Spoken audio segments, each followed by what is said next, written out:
Hey, it's Mark Lanier with your video thought for the day. All right, my wife and I have just wrapped up watching Crash Landing on You, a Korean drama on Netflix, which has a wonderful romance story in the midst of the plot and the drama.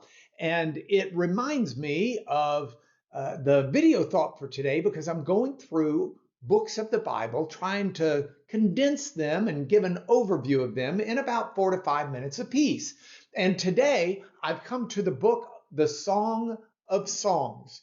Now, you can imagine a love story that's so passionate, so beautiful, that it actually becomes part of sacred scripture. That is the story that's in the Song of Songs. It's also known for some as the Song of Solomon. But it's a poetic celebration of love, of desire, and of intimacy. And it's more than just a collection of love poems. It's like a drama, almost a play that's captivated readers for centuries with its rich imagery and its profound themes. So let's knock it down to three main ideas. First, Song of Songs is a celebration of human love. Yes, at its core, it's an unabashed celebration of romantic and even physical love between a man and a woman through vivid metaphors and sensual language. It portrays the beauty of human intimacy as something to be cherished, and enjoyed.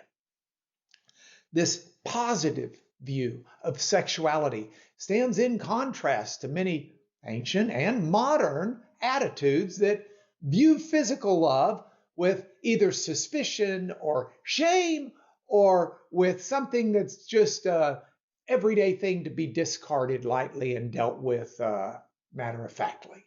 No, not at all. It is something to be celebrated in special ways, which is the second point. There's a power of desire and a power of longing. Throughout the book, you see this ebb and flow of desire between the lovers. There are moments of intense longing and joyful union and painful separation. And this portrayal of love as both fulfilling and challenging reflects the reality of human relationships. It reminds us that true love requires patience, perseverance, and sometimes even suffering. Brings me to the third point. This book is also a reflective of love as a divine metaphor, or metaphor, maybe I should say, of a divine relationship. You can read it as a celebration of human love, but many interpreters throughout history have seen this as an allegory or a metaphor for God's love for his people. And in this view, the passionate desire between the lovers expresses the deep longing between God and humanity as God seeks out